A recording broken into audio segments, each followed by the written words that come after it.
Jadi kalau Bunda ngucapin Allahumma ada berapa maknanya? 2.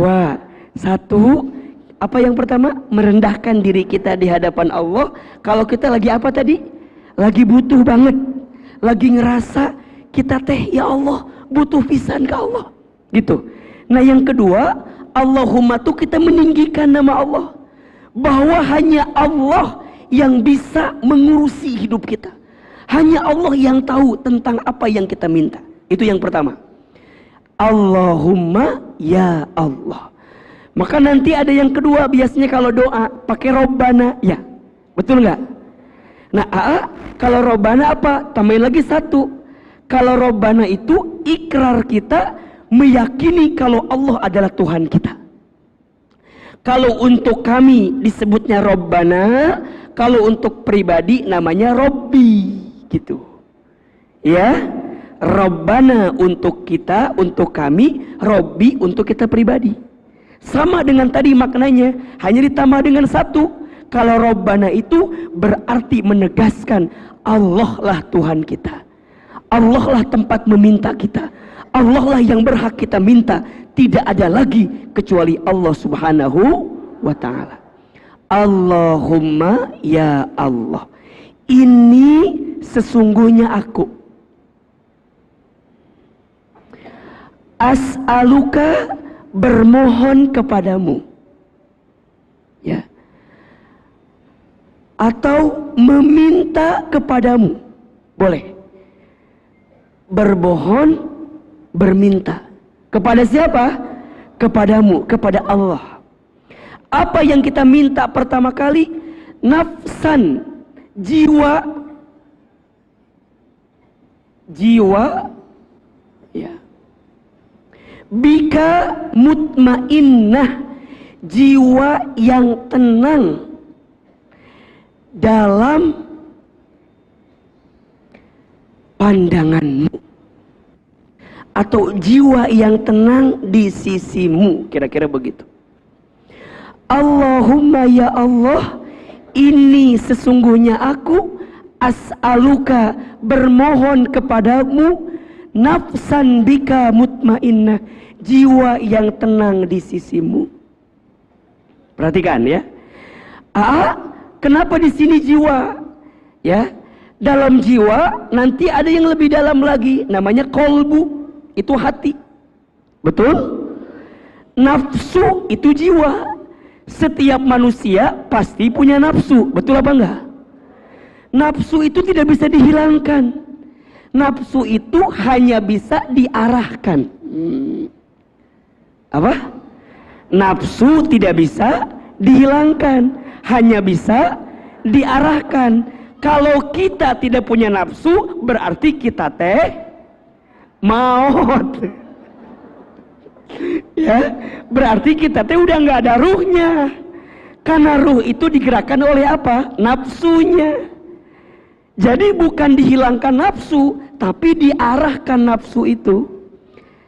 Kata para ulama, di Quran disebutkan setidaknya nafsu itu ada 3. Ada berapa?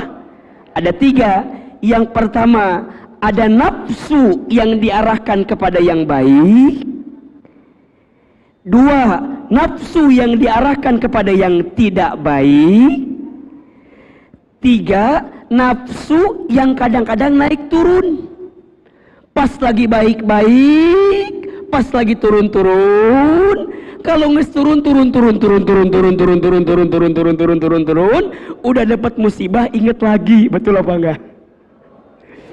Maka di Quran disebut 1, nafsu yang diarahkan ke yang baik, namanya nafsul mutmainnah.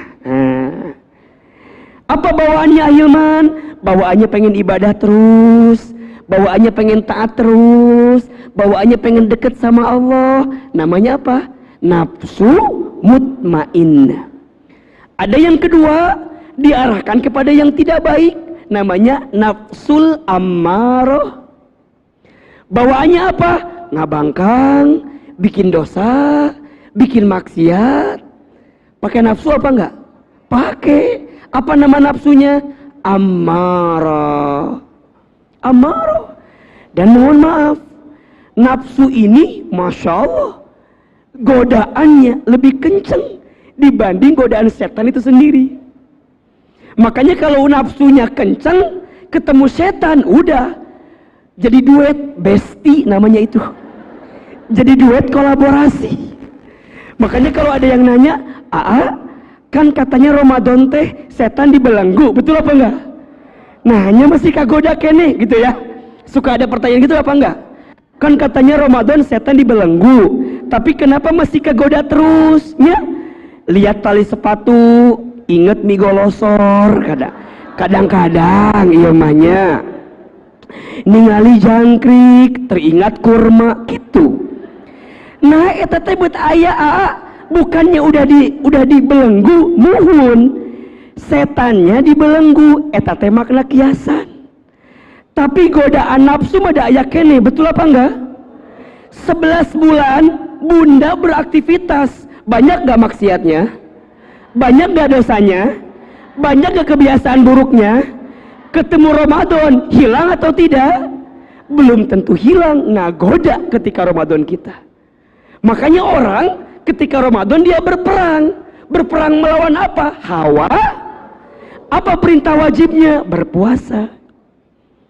Maka puasa itu apa maknanya? Al-imsaku artinya menahan. Menahan naun? 1, menahan godaan. 2, menahan nafsu. Halo, betul tidak? Makanya puasa itu penting. Tapi jangan hanya sekedar puasa nahan lapar haus. Makanya apa kata Nabi? Kam min shaimin laisa lahu min siyamihi illal ju'i wal atosi. Banyak orang yang puasa, tapi yang dia dapatkan hanya apa? Lapar sama haus saja. Karena dia tidak bisa mengarahkan nafsunya pada nafsu yang baik, kebawa sama nafsu yang buruk. Namanya nafsu apa tadi? Ammarah. Jelas kira-kira? Ada yang ketiga, yang nafsu naik turun. Namanya nafsul lawamah. Nafsu ini kudu diarahkan kumaha carana? Al-imanu yazidu wa yankus. Al-imanu yazidu bitta'ah wal imanu yankusu bil maksiat. Iman teh naik ku ketaatan, iman teh turun ku kemaksiatan. Jadi kalau bunda ingin diarahkan kepada ketaatan, tingkatkan imannya, banyakin ketaatannya, otomatis kita akan lupa dengan apa yang gak baik bagi kita. Betul? Di doa ini kita mintanya nafsu apa? Mutmainnah. Kalau nafsunya sudah mutmainnah, nanti kita akan ketemu dengan kolbu. Dengan kolbu. Kolbunya yang seperti apa? Kalau mutmainnah, nanti ketemu kolbunya namanya kolbun salim. Apa namanya? Kolbun salim. Gitu.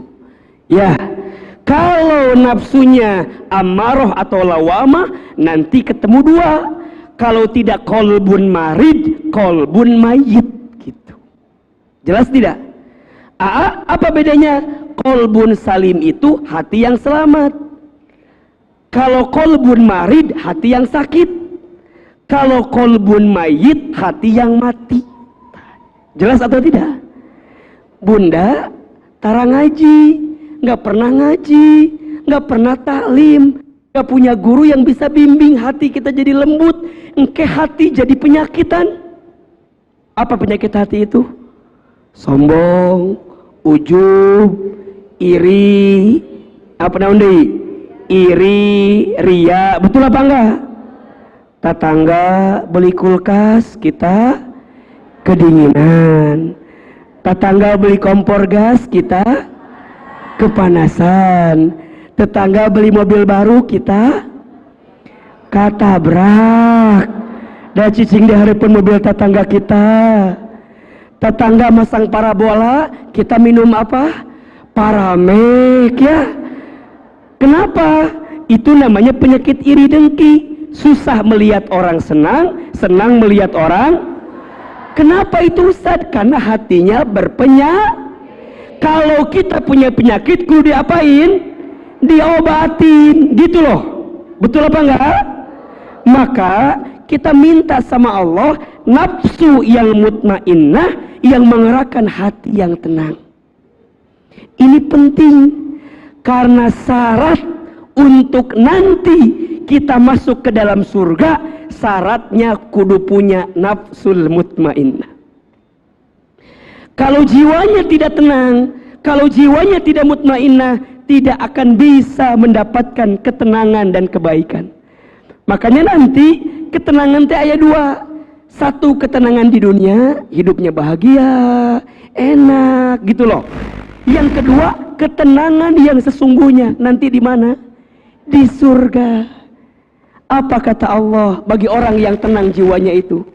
Ya ayyatuhan nafsul mut irji'i ila rabbiki radiyatan mardiyah fadkhuli fi ibadi wadkhuli jannati.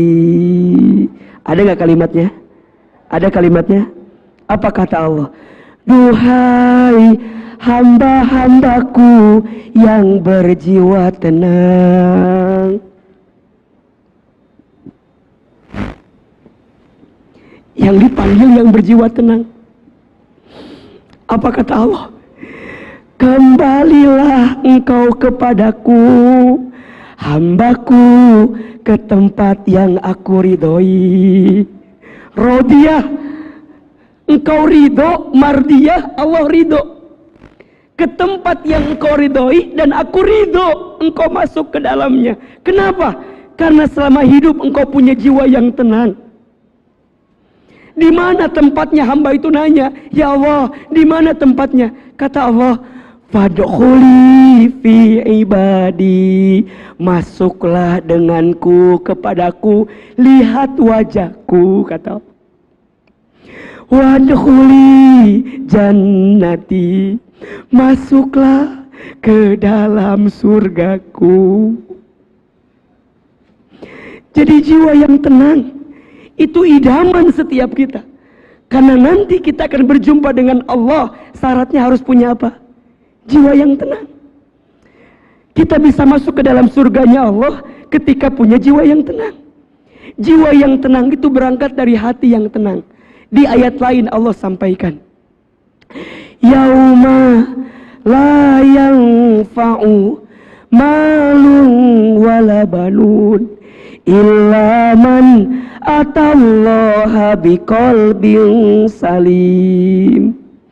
Ada hari di mana hartamu tidak bermanfaat, jabatanmu tidak bermanfaat, keluargamu tidak bermanfaat, anak-anakmu tidak bermanfaat, dunia yang kamu sibukkan tidak bermanfaat, illa kecuali man, orang-orang atallaha, yang datang kepada Allah biqalbin salim, dengan hati yang selamat.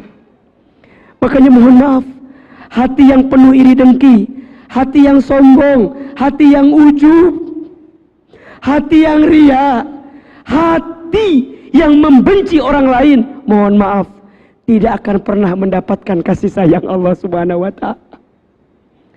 Makanya kenapa Ahilman sangat fokus ya, bicaranya hati lagi, ketenangan hati lagi, karena ini hati penting, Bunda. Mengapa Ahilman suka bilang, Bunda jangan membenci ya, maafin orang yang pernah nyakitin kita. Sering gak Ahilman bilang gitu? Sering apa enggak? Maafin ya, doain ya, jangan benci ya. Kenapa? Karena hati yang penuh kebencian tidak akan pernah mendapatkan kasih sayang Allah Subhanahu wa ta'ala. Makanya hati yang tenang ini, jiwa yang tenang ini penting atau tidak? Penting. Dan yang memberikannya siapa? Allah. Yang membimbingnya siapa? Allah. Yang mengarahkannya siapa? Allah. Maka di awal doa ini Nabi mengajarkan kepada kita untuk punya hati yang apa? Yang tenang. Allahumma inni as'aluka nafsan bika mutmain. Jelas tidak?